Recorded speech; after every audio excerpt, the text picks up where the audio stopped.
തുടരും കാണാൻ വേണ്ടി ഞങ്ങൾക്കൊരു പ്ലാൻ ഉണ്ടായിരുന്നെങ്കിൽ ഞങ്ങൾ തുടരും കാണാമെന്ന് വിചാരിച്ചിട്ട് നടക്കാത്തൊരു സിനിമയാണ് എന്നിട്ട്. കാരണം വേറെ ഒന്നുമല്ല, തുടരും കാണാൻ വേണ്ടി കുറേ നാളായാലും ഇപ്പോൾ ഇറങ്ങിയിട്ട്. അപ്പോൾ അത് കാണാമെന്ന് പറഞ്ഞിട്ടൊന്നും സെറ്റായില്ല.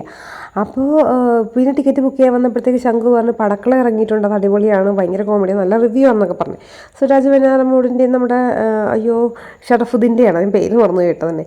അപ്പോൾ നല്ല സിനിമയാണെന്ന് പറഞ്ഞു. ശംഖു പറഞ്ഞിട്ടുണ്ടെങ്കിൽ എനിക്കത്ര വിശ്വാസമല്ല, കാരണം ഇവൻ പൊട്ട സിനിമയൊക്കെ നല്ലതെന്ന് പറയാറുണ്ട് പൊതുവേ. അപ്പോൾ പിന്നെ കൂടെ നിന്ന് ചേച്ചി, അതായത് നമ്മുടെ ക്ലാസ്സിലിരുന്നാണ് ടിക്കറ്റ് ബുക്ക് ചെയ്തത്. അപ്പോൾ അടുത്തിരുന്ന രജില ചേച്ചിയും പറഞ്ഞ അടിപൊളി സിനിമ, ഭയങ്കര കോമഡിയാന്ന് പറഞ്ഞു. പിന്നെ വെഞ്ഞാറമൂടിൻ്റെ സിനിമയൊക്കെ അത്യാവശ്യം കോമഡി ഉണ്ട്. പിന്നെ കുറച്ച് ഇപ്പോൾ സീരിയസ് ക്യാരക്ടറൊക്കെ പുള്ളി ചെയ്യുന്നുണ്ടല്ലോ. അപ്പോൾ ഇങ്ങനെയാണെന്ന് അറിയില്ലല്ലോ എന്ന് വെച്ചിട്ട് ഇവർ രണ്ടുപേരും കൂടി പറഞ്ഞപ്പോഴത്തേക്കും പിന്നെ എന്തെങ്കിലും ആവട്ടെ, പറ്റിയല്ലോ ഒരു പ്രാവശ്യമല്ലേ അബദ്ധം പറ്റുള്ളൂ എന്ന് വെച്ചിട്ട് നമ്മൾ ഇത് ബുക്ക് ചെയ്ത് വെച്ചാൽ നമ്മുടെ പടക്കളം. അപ്പോൾ കണ്ണനോടും അമ്മയോടും ചിന്നിനോടൊന്നും പറഞ്ഞിട്ടുണ്ടായില്ല, സിനിമ ബുക്ക് ചെയ്തതെന്ന് മാത്രമേ പറഞ്ഞിട്ടുണ്ടായില്ല. അപ്പോൾ അവരുടെ വിചാരം ശരിക്കും തുടരും കാണാൻ വേണ്ടി ഞങ്ങൾ വന്നിരിക്കണമെന്നാണ്. പകുതി എത്തിയപ്പോഴത്തേക്കാണ് പറഞ്ഞത് ഞങ്ങൾ തുടരും കാണാനല്ല പടക്കള കാണുന്നത്. അപ്പോൾ ഇവർ ചോദിച്ചു അയ്യോ, അമ്മ ചോദിച്ചു അയ്യോ അത് മറ്റേ മോഹൻലാലിൻ്റെ പടമല്ലായിരുന്നു, ശോഭനയായിട്ട് അഭിനയിച്ചല്ലായിരുന്നു, അത് പോരായിരുന്നു എന്നൊക്കെ വെച്ചു. അപ്പോൾ അത് ഞങ്ങൾ പറഞ്ഞു ഇല്ലമ്മ ഇത് ഭയങ്കര കോമഡിയാണെന്ന് കേട്ടെ, ഇത് കാണാൻ. പിന്നെ നമുക്ക് പ്രശ്നമില്ല, കാരണം കോമഡി ആയാൽ മതി. ഇടിപ്പടവും പിന്നെ അതുപോലെ കരച്ചിൽ സീനൊക്കെ കണ്ട അമ്മ ആകെ ഇമോഷണലി ഡൗൺ ആവും. അപ്പോൾ അത് പുള്ളിക്കാരിക്ക് ഇഷ്ടമല്ല കേട്ടോ.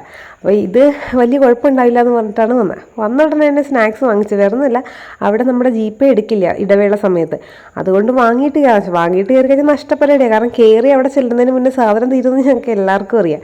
അപ്പോൾ അമ്മയ്ക്ക് വേണ്ടിയാണ് ചീറ്റോസ് അല്ല നമ്മുടെ പോപ്കോൺ വാങ്ങിയെങ്കിലും അമ്മയ്ക്ക് കിട്ടിയില്ല. കാരണം ഞങ്ങൾ ഇത്ര പേര് നിൽക്കുമല്ലേ, എങ്ങനെ കിട്ടാനാ? അങ്ങനെ അവിടെ ചെന്നിരുന്നു. ഇത് നമ്മുടെ EVM തിയേറ്ററേ. അപ്പോൾ EVM തിയേറ്റർ എനിക്ക് അത്ര വലിയ ഇഷ്ടമല്ല. PVR അതൊക്കെ അങ്ങനെ പോയി ശീലിച്ച് കഴിയുമ്പോഴേ നമുക്ക് EVM അത്ര പിടിക്കത്തില്ല. വേറെ ഒന്നുമല്ല, അവിടുത്തെ സീറ്റും കാര്യങ്ങളും. നമുക്കൊരു ബാൽക്കണി സീറ്റായിരുന്നു, 170 ആണ് പെർ ഹെഡ് വരുന്നത്. പക്ഷേ എനിക്കത്ര ഇഷ്ടമായില്ല. അങ്ങനെ സിനിമയെല്ലാം തുടങ്ങി ഒറ്റടിക്ക് തന്നെ ഇടവേളയായി. കാരണം കണ്ണട ചേർക്കുമ്പോൾ അടിപൊളി സിനിമയായിട്ടോ, പറയാതിരിക്കാൻ പറ്റില്ല. ആരെങ്കിലും കണ്ടിട്ടില്ല എന്നുണ്ടെങ്കിൽ പോയി കണ്ടോ, ചിരിച്ച് ചാവും.